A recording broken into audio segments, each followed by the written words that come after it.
Good afternoon, ladies and gentlemen, and welcome to this webinar brought to you by the ISM Trust. I'm Kim Davenport-G, Head of Publications and Events at the ISM here, and with me is Paul Harris. Now, before we begin, I wanted to quickly run through a few things for those of you who are new to our webinars. You'll not be able to see either Paul or me, but you will be able to see Paul's presentation. And you should be able to hear us loud and clear, but we can't hear you. So if you have any questions, you can type them into the questions box on your screen, and Paul will answer as many of them as possible at the end of the presentation. If you're having any technical issues with either hearing or seeing the webinar, then again, please type a note in the questions box, and my colleague Kerry is standing ready to help to try to resolve any issues. The webinar is being recorded and will be available to view on our website at ism.org/webinars. That's ism.org/webinars. So let's move on with today's presentation, and I'd like to hand over to Paul Harris. Thank you, Kim. Well, I'm delighted to be here presenting this webinar, which is in fact the first I've ever done. It's rather odd not being able to see people that I'm talking to, but I hope you're all sitting comfortably. And well, let's see what we're going to do. We're going to look at the challenges of teaching in the digital age and what some call the net generation.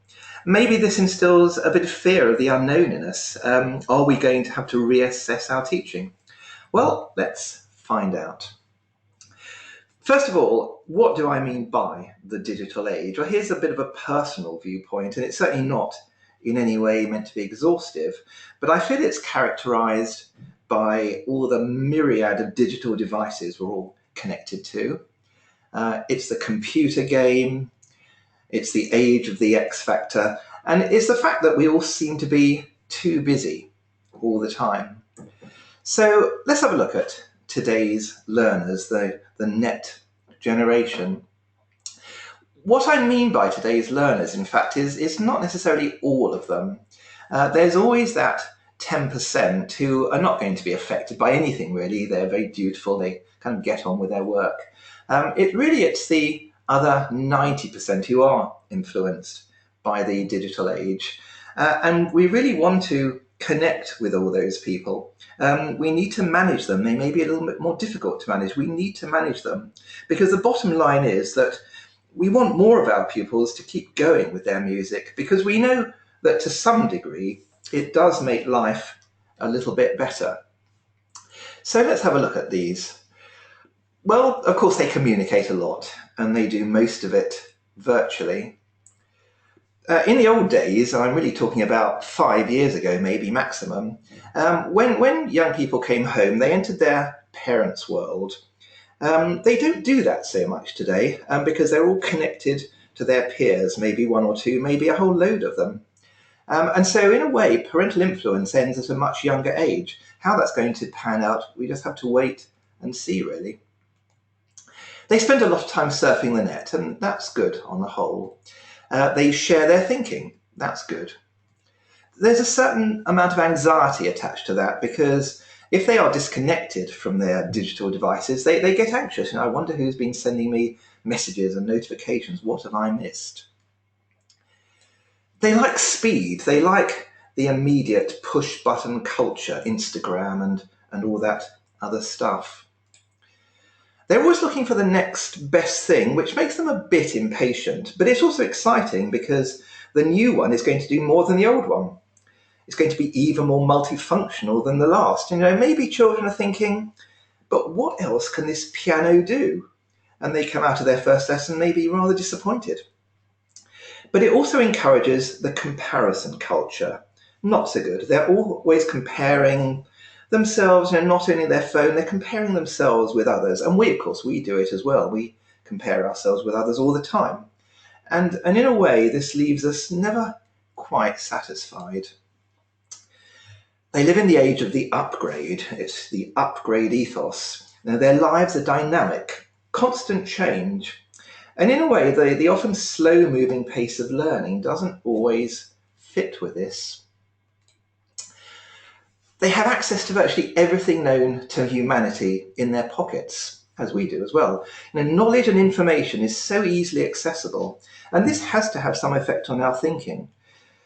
I'm sure it's going to have a huge effect on education as we know it in years to come, maybe not at the moment.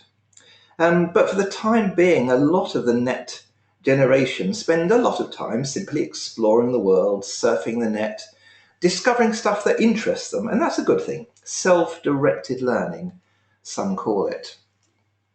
They have what I call a false sense of maturity, because they can operate all their elders' devices much better often than their elders can do it. And so they have this, what I call this false sense of maturity. We know it's not the same thing, but I wonder whether they all know that. But of course, it means they're very good at technological things. They have a sense of freedom. There's so much choice out there, and today's net generation are not going to be too restricted, which in a way causes them to be less committed to the idea of commitment. And of course, we know that they're very capable of changing their minds, and changing their minds a lot. And they don't actually worry about that. They don't think that matters very much. Of course, it's the age of the computer game, which makes people quite competitive in the sense that they love sharing their personal bests. But it also contributes to fostering a short attention span, which is something we have to contend with.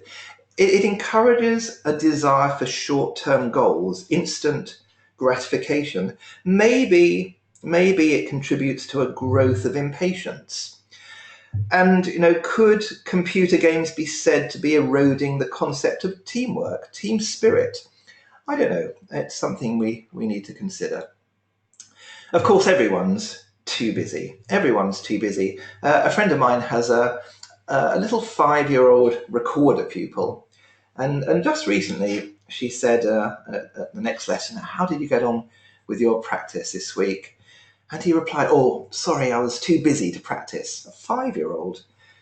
We have to ask questions. We're forever devising displacement activities, both small ones and large ones, in the name of being busy. And we're always doing things so that there's no time to do things, if you know what I mean. And there's not enough time to be bored. Parents, teachers are always making sure that every moment of a young person's life is filled up with something. And of course, it's important to be bored sometimes. It helps to develop our creative thinking. Everything is so immediate. They live in a world where they see instant fame, instant gratification, instant success, large rewards, often without having to put in too much hard work, which in a way inflates the ego rather than the soul. In a sense, it's no more than a sugar rush, really. It doesn't celebrate sustained effort. We want everything now, which often doesn't give us time to focus. And we want to see immediate results, which is very different from the kind of progress we need to make in learning to be a musician. In a way, it celebrates raw talent than refined talent. Well, young people are assessing their teachers. We know this now. I'm sure you know that horrible website, ratemyteachers.com, extraordinary website, really. And there they are, these young people assessing their teachers, giving them star ratings. In the classroom situation, it's really rather worrying. And if a teacher knows that, because they can know this, one of their pupils has given them a 1-star rating, they're thinking, well, no, who wrote that? It gives them a sense of insecurity. But that's what's happening today. But of course, at the same time, they're dependent on their teachers to get them through the endless exams that young people have to do. And they're thinking, what are you offering me? Are you worthy to teach me? It encourages a lot of judgmental thinking. Well, this is a bit of a generalisation, of course. Not all children are less compliant, and certainly in that 10%, they're still very dutiful. But a lot of children, in a sense, are slightly less compliant. At school, they're encouraged to question everything, not necessarily taught the art of thoughtful questioning. They have their rights, and they need to know why it's relevant. Why? Why are you teaching me this? Why do I have to learn it? They're fundamentally creative, until some stage in their learning they get it knocked out of them, but they are fundamentally creative. They have lots of imagination, lots of energy, and they are emotionally intelligent. If you read some of the things that young people are writing about some of their teachers on ratemyteachers.com, you think, well, if that's really the truth, then these people have understood it. They have high levels of awareness, I think. They're, as we are, bombarded with stuff all the time. And I think in a way young people are able to scrutinise it in a way better than maybe some of their elders are. They don't like to get things wrong, as none of us do. And they want to enjoy what they do. So, how best to teach with all this going on? It's an interesting question. Well, it'll need to be a kind of teaching that guides them carefully along their learning journey, always trying to give them the right things to do at the right time. And this will give them a continual sense of engagement and focus, rather like what they get when they're playing their computer games. A kind of teaching that has pace and is always moving forward, which resonates with their desire for fast moving and immediacy. What we have to do is to gauge the particular pace of each pupil. But by the way, the whole idea is going to work just as well if we're teaching in groups as individuals. But we're going to have to gauge the particular pace of this pupil and make sure that's the pace we teach at for that particular pupil or pupils. And that gives them that sense of the speed they crave. But we can be quite clever here. We can learn to manipulate that pace. It may be that we begin to slow down that pupil if necessary, and we can do it in such a clever way that pupils will never notice. And if we do this well, then every lesson will really have a dynamic sense of forward movement. Speed is, of course, a relative thing, and therefore it's something of an illusion, really. I think this is all a bit of a trick which we can learn.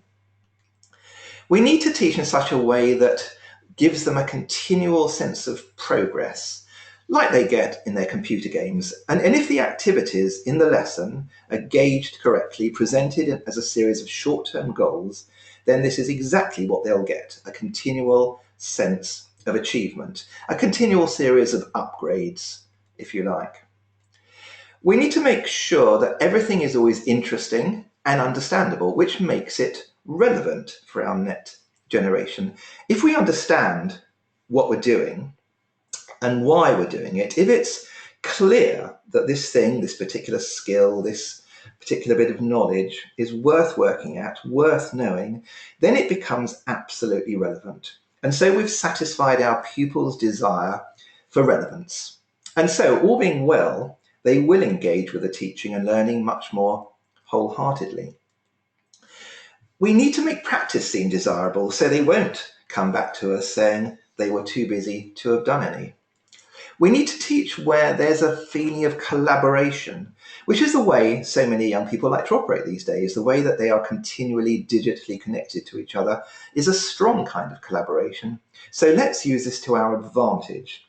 Let's collaborate with them. Let's teach them in a way that gives them lots of ownership of their learning. We need to teach in a way where we are able to show respect to our pupils. And if we do that, we will get respect back. We need to be likable, to care about our pupils, to be grateful that they're there at our lessons, to be grateful that they're doing the activities we set them. And they, in return, are grateful for being taught by someone who cares, someone who's really enthusiastic and interesting and sets them good activities that they can do. I call this, as do one or two others, the currency of gratitude. It can buy you a lot, almost certainly a good review on Rate My Teachers, gmail.com. And it also reminds me of a lovely maxim, a lovely phrase coined by that wonderful Chilean writer Isabel Allende, who said, "The more you give, the more you have." We need to teach where we avoid making comparisons between pupils. Young people are fine when comparing their personal bests, but much less fine when being compared academically or musically. We must try never to do this. We teach to allow each pupil to develop at their pace, at their speed, and try never to compare them with others. It's not always an easy one to manage. Young people are forever comparing themselves with their friends and peers. And my friend's better than me, my friend's got a higher grade than me. We hear all this stuff. And in our age of one-size-fits-all exams, it's even more difficult. But I think it's something that we do have to battle with. We need to teach where we are promoting freedom rather than dependency. We need to help our pupils get it each step of the way so that they are developing an understanding of the bigger picture and developing self-belief. And maybe most of all, we need it to be fun. Hard work, yes, hard work of course, but it's got to be fun as well. So let's look at how a lesson might develop. Let's look at an approach to teaching that's going to allow all this to happen. So as I say, most of my examples today are more angled towards individual teaching, but the process works equally well in any kind of group teaching. So here we are, starting a lesson. We have to begin that lesson, I think, by setting up an activity that our pupil or our pupils will be able to do. Could be anything. A warm-up exercise, a posture exercise, playing or singing a note, something they enjoyed practicing, anything really, but set it up carefully so they really know what they're going to do. Then they do it, and then we can both smile and enjoy the success. We notice both their response and what they actually did very carefully as they're doing it. And after they've done it, we make a positive observational comment, if you like, pick out something good, say something nice, and simultaneously we devise the next activity which will develop that first one. Maybe it'll be a musical one, maybe a technical one, maybe a connection with some aspect of musical language. So that's what we do. We set up another activity that our pupil will be able to do that logically and sequentially develops the previous one. Maybe it'll be a reinforcing activity, or maybe it'll be a challenging one. It depends on the pupil or pupils and how they responded to the last activity. And that's it really. In essence, that's it. We proactively set up each activity as a lesson unfolds, the appropriate activity for that pupil at that moment. The pupil is then achieving and at their pace. Positive feelings all round. No setting up a fear of getting it wrong. Just a gradual building of confidence, of self-worth and self-respect.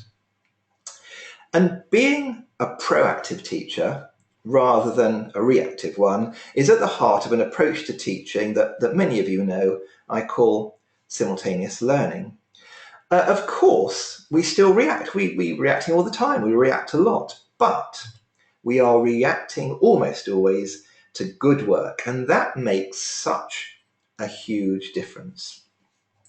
So this really is what happens.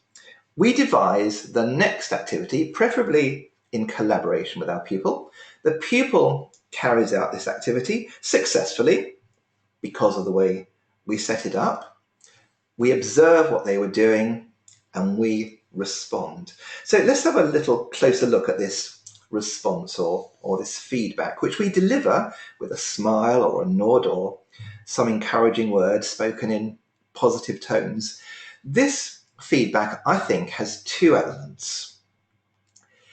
A reaction to what they did, and at the same time, an awareness of the effect of that reaction. That's one of these elements. Those two things happen together. And the other element is then setting up what is going to happen next?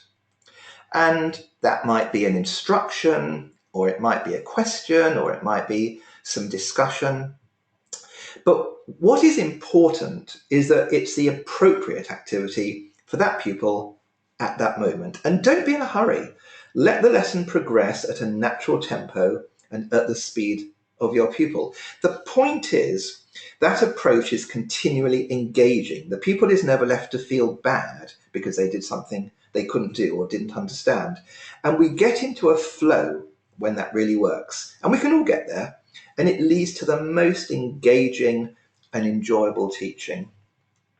So being a really successful teacher is not so much what we know or what we can do or what we teach. It's the way we respond to our pupil. How many times does that happen in a lesson? Maybe 20, 30 times, maybe more. It's the way we are, and particularly how we are at the moment of responding to our pupils' efforts. It's our responsibility. And why is our responsibility so crucially important? It's really very important that we think very carefully about these responses, our tone of voice, our body language, our facial expressions, the actual words we use. I've written a lot about this actually in my book, The Virtuoso Teacher. Things like try it again, that wasn't very good, you're not concentrating.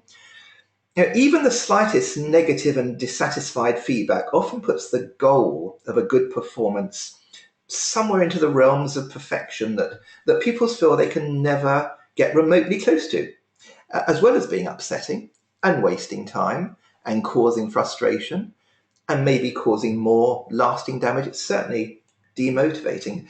And let's not forget that criticism, even if it's positively phrased, will rarely cause progress.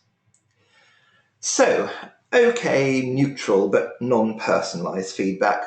Put some more dynamics in, please. Play it a bit slower. Well, that probably won't waste time. It may catch a pupil's imagination. It may move the lesson forward. It may motivate, but I don't think that is good enough. I think we should aim for positive, personalised feedback, which will reinforce confidence, it's going to build morale and self-esteem, it's going to move the lesson forward, and it's going to motivate. And the positive personalisation is a reflection of exactly what the pupil did, not the pupil.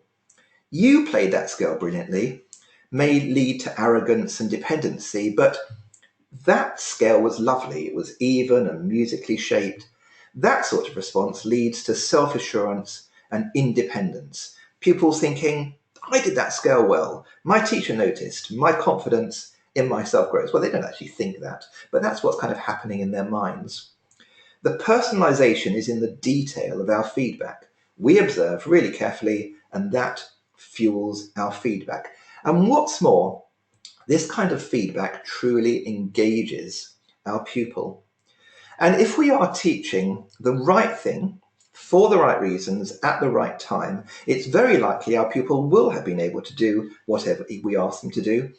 Then, of course, we'll always be in a position to give positive feedback. And what's so important is that our pupils are continually achieving, which is great because they're really only interested in that in the short term. We, on the other hand, can see the long-term direction of what we're doing, but we don't need necessarily to share that with our pupils, or most of them anyway. Doing the right thing for the right reasons at the right time is going to give them the continual short-term success. And that means that they are continually achieving. And the flexibility of this philosophy means that we can help and move forwards with every pupil, always maintaining maximum achievement. No pupil should ever feel substandard. So what are these right things that we should be teaching? Well, they're the ingredients of whatever piece or song or musical concept that we're working at. And we serve them up through engaging activities that allow exploration and experiment. It's hugely important, by the way, that we choose our materials carefully, not these ingredients that I've just put on the screen, but the materials we're teaching. Because if they're the wrong ones, then obviously we're going to be in all sorts of trouble. And as we join up these activities through making appropriate connections, we are using this map. This is how we're doing it. This is my simultaneous learning map of our world, which we all understand. And this is how we go through a lesson. We are going from one activity to another, making appropriate connections. Interestingly, people who don't really understand simultaneous learning often say it's just another label for holistic teaching. Well, making connections, which is really what holistic teaching is all about, is certainly an important principle of simultaneous learning, but it's one of many principles as we journey through this wonderful teaching process. And making these connections is allowing our pupils to become creative thinkers. It's allowing them to set their own learning goals, and it's teaching them to manage their own learning. I think they need to know this model. We need to have it at hand all the time so they begin to understand the musical world that we all inhabit. I've actually done another version of this, which is at this moment available as a free download from my website. And Faber are going to produce a really nice one that you'll be able to download in a few days' time. But as pupils begin to get this, they can begin to use that desire for freedom to explore and experiment on their own, or practice, as we like to call that. And as they do so, they're growing in their understanding of how it all works. Of course, some of our pupils instinctively get how the various elements of our world connect, but for most of them, we have to show them how the connection works. So here's an example. We're teaching a pupil minuet in G, let's say. Where's our first visit going to be? Well, it's going to be to scales. Maybe you can do it in any way you like, but this is an example. We're going to stop at G major because it's minuet in G. We work up one octave because that's all we need to work at. We maybe do a little technique. Then we're going to stop at notation. Now here's what that scale looks like. Let's play it from the notation. And now we're going to make a stop at oral. This is what the scale sounds like. I want you to hear it in your head. Now let's play it from memory, but hearing it in our head at the same time. So as you see, we're just journeying around the musical maps, stopping where we think will be the next best place to go to help develop the learning. Now here's a rhythm. Ta, ta, ta, ta. That's a rhythm that comes a lot in this minuet in G. Now let's play that rhythm on each note of the one octave scale or whatever we're doing. Now let's do some improvisation. We've got G major, we've got 3/4, the minuet style, we've got a rhythm. Let's improvise with those ingredients. Now let's write that rhythm down, a little bit of theory. Being an enterprising teacher, I have a little bit of sight reading here, just 2 bars or 4 bars that explore these ingredients to see whether you've really understood them. And that I call a learning journey. We haven't visited everywhere, we've visited a number of places on the map. And that's what a lesson is. It's made up of a sequence of these learning journeys. And in this way, the lesson is a lovely kind of voyage of discovery as we journey around the world of music, making connections, exploring, experimenting with them, and encouraging our pupils to do the same, which leads us in now to practice. So as we are teaching in this way, where each activity is a part of a logical and sequential journey, pupils are continually attaining short-term goals. They are continually upgrading, if you like, or as we more old-fashioned types would say, making progress. And it's very important that they're aware of it. They must know what progress is. They must see it when it happens and understand its significance. But let's be careful about what we tell our pupils when it comes to practice, or at least, the majority of the 90%. Let's certainly not tell them practice is good for you. You're really going to get better. You're really going to get more intellectual and all this stuff, because they're thinking, well, how do you know? You're not me.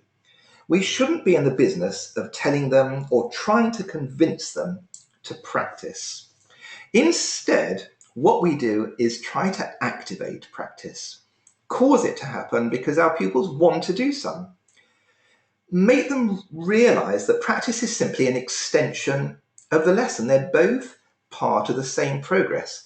Just as a little aside, thousands of years ago, Plato said, "Knowledge which is acquired under compulsion has no hold on the mind." He was a man of the digital age, clearly. On the whole, we don't make nearly enough connection between the lesson and practice. We say, go and practice this. We give pupils that list that they don't really like. What we've got to do is make this connection between lesson and practice. The practice is just doing more of what we're doing in the lesson. So what's really going to help? And we have our musical world there in front of us. I want our pupils to have that at home on their desk. I want us to ask a couple of questions, because practice, like lessons, is full of understandable, fun ideas. I want them to get this idea. And these are the two questions. What might you like to do in your practice? That is very important. And then, what might you do next? And so we are setting up the idea in their mind that they can make connections. We're teaching our pupils to make these hugely important connections. Everything is connected. And as our pupils begin to understand that, each ingredient in music, as in life actually, suddenly becomes so much more meaningful. The more we can lead our pupils into making connections, the more creative and independent they're becoming as thinkers and learners. And so, instead of "I'm too busy to practice," we want to hear, "I understand what I'm going to practice. I understand why I'm going to do it. I think I'm going to enjoy it." And because practice, like lessons, is full of understandable, fun, meaningful activities that set up short-term and connected goals, it's going to lead to continual achievement, instant upgrades. And to make sure this happens, we need our pupils to recognise progress each time it happens. And if we begin to set up their practice in a similar way to the way our lessons are running, setting up an activity or short-term goal, doing that activity, thinking, "I did that and I did it well," it's like going up a level in their favourite computer games or completing a level. And then they're thinking, now what would be a good thing to do next? If we've done that, we've really begun to make our pupils understand the connection between lesson and practice. So they're thinking, no, I can see the connection between lessons and practice. I can sense the progress I'm making. I'm having some fun. And let's encourage them strongly to make use of their digital devices and share their work with their friends. Maybe upload their performances to YouTube, for example. Here's me playing my long note. Here's me playing a C major scale. Here's me playing the Tchaikovsky violin concerto, whatever it happens to be. But here's another new challenge generated by the digital age. The ever pinging, donging, the general ringtoning of our digital devices. Some young digital agers can receive around 1,000 messages a day. So I think we do need to take a view on this and to mention to our pupils the fact that they will have to separate themselves from their digital devices during practice. Consciously move for a time anyway, from their digital world to the physical world. Now, some of our pupils might be able to work in a focused way with all those background bings and bongs going on, but others will certainly be sorely tested by the temptings of Facebook and Instagram. We all have to make a decision here, I think. Also, we want to encourage pupils to invite comments from their friends. And here we need to make use of the next generation's instinct for collaboration. Encourage pupils to make helpful, supportive comments to their friends, to their peers. "I do it like this. Why don't you try this? Have you thought of this? Why don't you make this connection?" And so on. So, what we've been doing in this kind of teaching is guiding them carefully along their learning journey, always doing our best to give them the right things to do at the right time. It's been learning that has pace. It's always moving forward. We've given pupils a continual sense of progress and achievement. It's always been understandable, making it relevant and approachable. Practice, I hope, has become desirable, or at least it's beginning to become desirable. It's been a collaborative experience.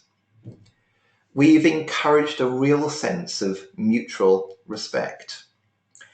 We've not made any comparisons between pupils. And it's been fun. And so we've connected to the digital age. And this all adds up to what I call simultaneous learning, an essentially positive approach that empowers pupils to get on with their learning and hopefully causes them to learn effectively. And interestingly, it's a very clean fit with the requirements of today's net generation. I call it an approach rather than a method, because if you're a Suzuki teacher or Dalcroze or Kadai or Orff or a combination, or indeed whatever kinds of methods you use, you can always do it through the simultaneous learning model. Because simultaneous learning is about the teaching and the learning itself. So in fact, the principles can actually be applied to teaching any subject, or indeed to day-to-day life itself. So as teachers in the digital age, what do we have to consider? Now, the way we deliver this kind of teaching and the way we relate to today's net generation is so important if we want the best for them, and also, just as importantly, the best for ourselves. So here are a few thoughts. We need to develop our self-awareness. This is so important. How are we coming across to our pupils? Friendly, kind, supportive, in a good mood, or maybe critical, superior, maybe over-demanding, anxious, maybe nitpicking? It's essential to develop our sense of self-awareness, our body language, our facial expressions, the tone of our voice, exactly how we say things, and of course, what we say.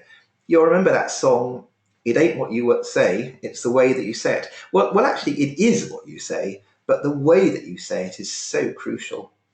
These all contribute to the success of our work. We need to be a positive role model for our pupils. And to be that positive role model, we have to have confidence and belief in what we do. We have to value and respect and be kind to ourselves. If we don't have self-respect, we can come across as insecure, or maybe lacking in confidence, or maybe come across as superior, which is simply a form of disguising that lack of self-respect. And you can be sure that many of today's emotionally intelligent next generation will pick that up. And we need to value and respect and be kind to our pupils too. We need to have confidence and belief in them to do the best that they can. We need to be courageous in our teaching. Alarmingly, we live in a society that promotes fear. We all see it. We see it all the time. It upsets me greatly. So let's try to teach each pupil what we think will be best for them. Let's not be influenced by what others might think or tell us. And we need to take the fear out of our pupils' learning. And I think by using simultaneous learning principles, we can do that. We need to have very flexible expectations, and we need to teach with a one-size-fits-one approach, so that we teach each pupil what we know will be best for them. We need to be full of joyful energy, and our pupils will mirror that back eventually, if not straight away, because it's infectious. And we need to love our subject. Maybe that means we need to renew our love of our subject. I know some people lose that. We need to renew it in that case. Because if we don't project that love, it's unlikely our pupils will be able to mirror it back. And pupils love teachers who are truly enthusiastic and passionate about their subject. Is that difficult? Is any of that difficult? Well, in true simultaneous learning terms, nothing is difficult if we move towards where we want to go thoughtfully and logically and sequentially, one step at the time. And change, of course, is inevitable. Now, we are living in a time of top speed change around us all the time at the moment. We're living in times of great change, and we need to try to keep up with it. But change needn't be frightening. And as we progress further into the digital age, we need to embrace change and be excited by it. And if we're up for it, that challenge becomes very invigorating. So let's look to the future with open minds, with open eyes, and with open hearts. Well, thank you very much indeed for listening and for being there. I think we might be able to have some discussion now. I'm going to pass back to Kim now for a moment. Okay, so just to remind you, if you have any questions for Paul, if you could please type them into the questions box, which is on your screen. We will just pause for a moment or so and give you an opportunity to type away.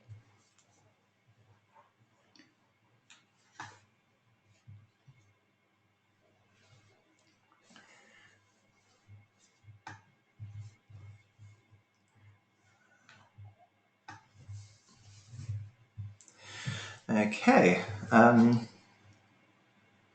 we're seeing a few. So we're just pausing and waiting for some questions to come in.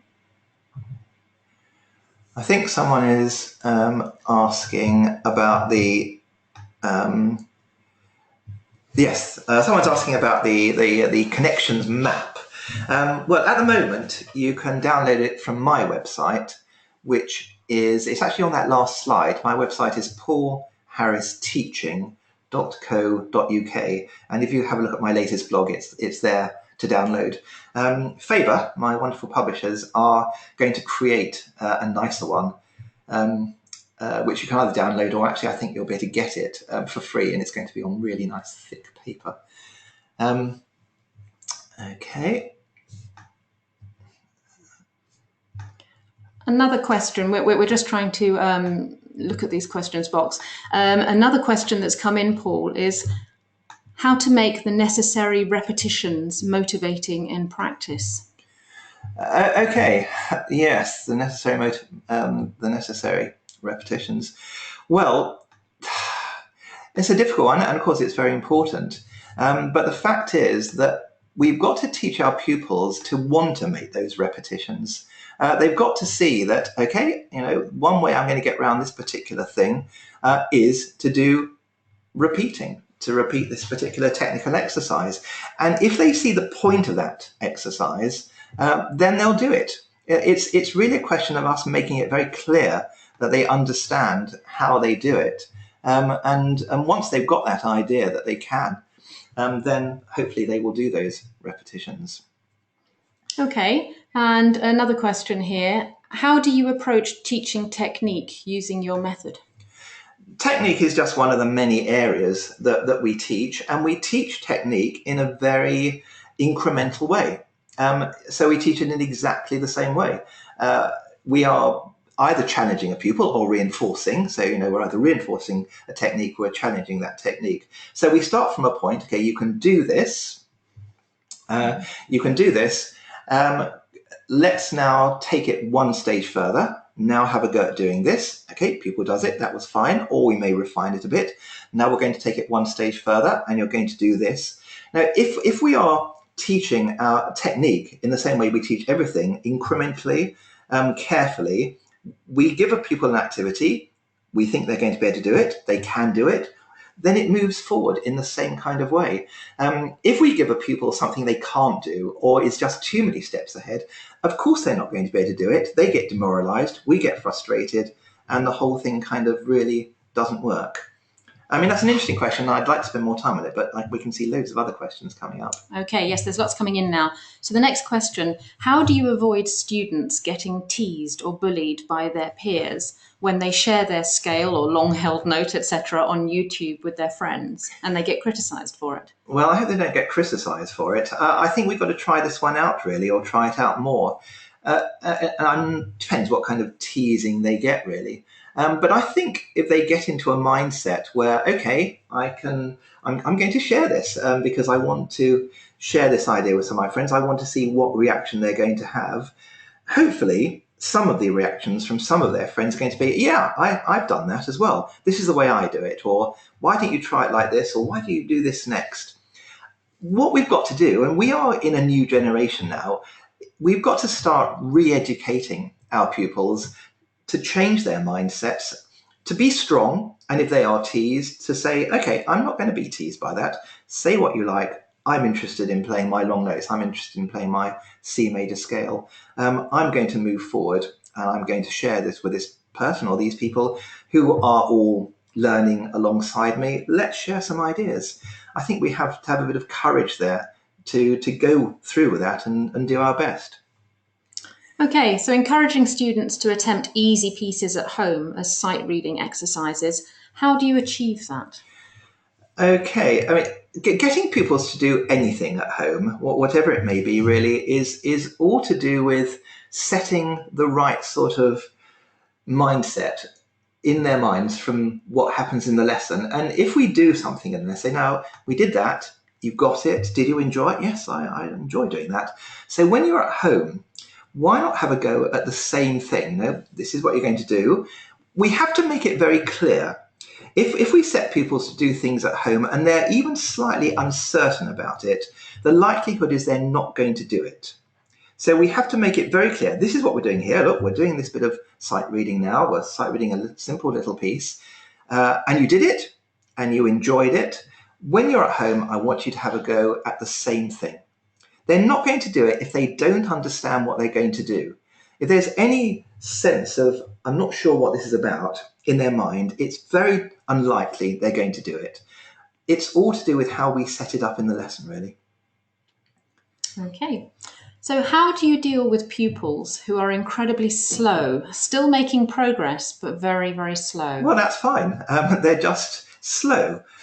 Some people are slow, some people are fast. It doesn't matter. Slow pupils are not bad pupils, they're slow pupils. And everyone's mind is created differently. And some people's minds work slower than other people's minds. That is not a thing that we judge. We just observe it and we accept it. And however slow a pupil goes, we go at that speed. We mustn't judge it or compare it to some other speed that we have in our mind maybe, or that other pupils go at. And this is the art of being a top teacher, I think. We acknowledge that speed, and then we set up appropriate activities for that very slow pupil. So they still, in their own minds, they're still moving forward at their pace. It doesn't feel slow to them. And this is another point where the comparison culture comes in, because they may be comparing themselves to someone else. That is a problem. That is a problem that we have to deal with, and it's not an easy one. But we have to try to say to them, you are progressing at your speeds. That is brilliant. That is as best as we can do. And that is not an easy thing to get them to really understand. But I think we have to go down that line, think it through carefully and see what happens. Do you use phones and technology in your lessons? In my own personal lessons, not very much, and that's entirely up to you. If you're happy with apps and these things are helpful, then use them. If you're not happy with them, then don't use them. I don't judge one way or the other on that. I've got one or two, some very basic ones. I use a metronome app and I use a tuning app, and one or two other things. It's up to you, really. And if you feel that it helps your teaching and your particular pupils' learning, that's fine. And different pupils will be different. Some pupils will like that, other pupils not so much. We take a view, really, for each of our pupils, for each of our particular groups. I can see a tricky one here. How do you deal with pushy parents? Parents who are clearly trying to bully their children into doing what you think is too much practice for their age, or winding them up when an exam is approaching, and destroying the motivation which you've successfully built up. And this is where we truly need some courage. We need some courage here, because we have to say to the parent, okay, I understand your viewpoint, and I'm taking that viewpoint seriously, but let's just think of the situation. Music is good. It's good for us. In its way, it improves the quality of the life that we lead. Everyone who does music, I hope, it makes their life that little bit better. If we are making music just another exam thing, it's always anxiety, it's always unhappiness, really, that we're creating in that particular child's approach to music. That's not going to do any good. And you can say, well, no, it is possible to teach like that, but how do you think this child's going to come out of this with no love of music? We're using music for some other purpose. That's not what it's for. I am prepared to teach this child. I'm a good teacher, and I think we must all say that, be proud of being good teachers. And my viewpoint is that, yes, we can do an exam at some point when they're ready for it, but not until they're ready. Otherwise, the whole process is just going to be full of stress and tension. Do we want that? And we put that to the parent. And hopefully the parent will say, okay, I get that. If they still say, no, sorry, it's just stress and exams I want, well, it's up to us then. We have to look at our bank balance and say, well, okay, I'm not prepared to teach like that. I have an integrity as a teacher. I can't do that. You'll have to find someone else. And I hope actually they won't find someone else. I hope the next person will also say, I'm sorry, that's not a good way to teach. And well, there are lots of other thoughts. I could talk about that for ages, but that's a start to that question anyway. Thank you. It's a good question. So, repetition is central to computer games. Perhaps a useful analogy? A very good analogy. I think that's from Clive. Thank you very much indeed for that. What is your opinion about using apps at lessons and practice? Okay, I think we've almost dealt with this one already, and my opinion is yes, if it works, and not necessarily if it doesn't work. So this is something from Terry. I teach at a very high achieving boarding school. How would you approach very busy pupils who actually have very little time to practice due to school commitments? Okay, in actual fact, a lot of pupils come to lessons, make progress, enjoy themselves with virtually no practice. I think we've all seen pupils that do this.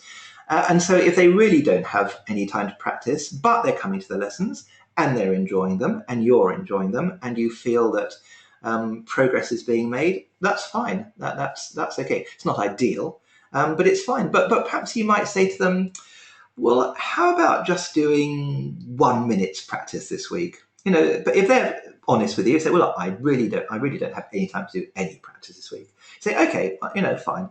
Why don't you do 1 minute's practice? Just 1 minute. And in that 1 minute, do this. Do this and then do that. So you'll make one connection. Try it, 1 minute's practice. And maybe they come back and say, well, I did that 1 minute practice and I quite enjoyed it. And actually, I did 5 minutes practice. You just never know where that might lead. It may not lead anywhere. It may lead somewhere. Right, we're just going down to the next question.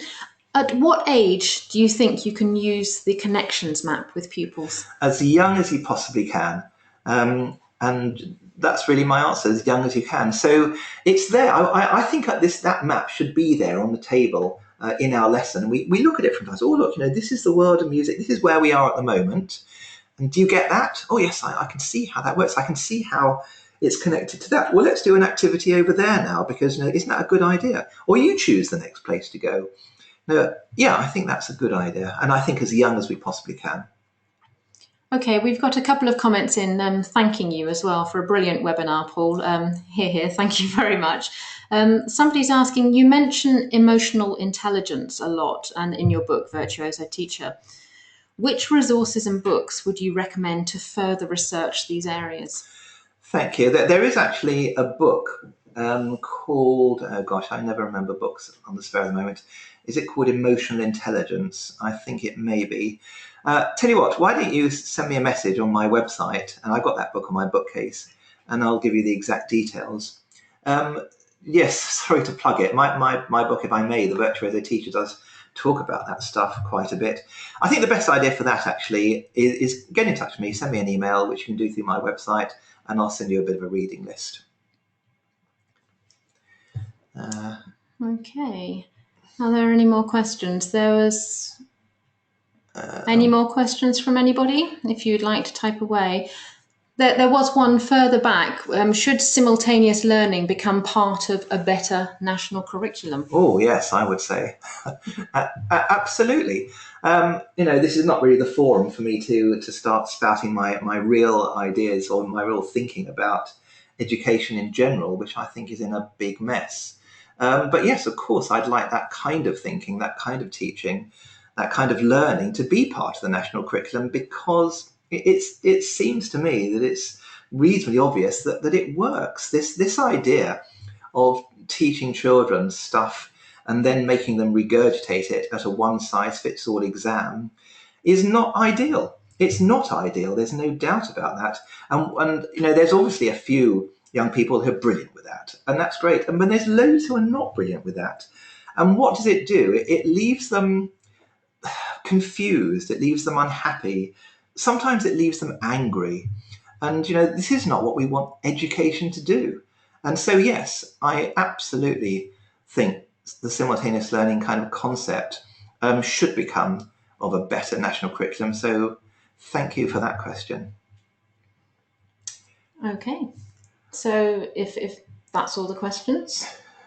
I think it looks like, I'm just looking down our list. Thank you very much indeed for asking those questions, and do get in touch with me. My website is an open website. There is a contact button on it, and if you think of a question later on, just write, and I will always write back. I think discussion and free thinking amongst us all is essential in this particular time.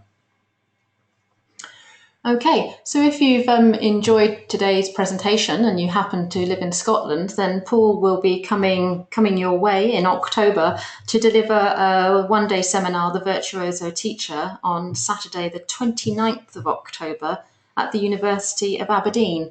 All the details for that can be found on the ISM's website, ism.org. So we look forward to seeing as many of you there as possible. Okay, so thank you very much, Paul. And thank you, Kim, and thank you all very much out there for being with us today. Okay, bye-bye.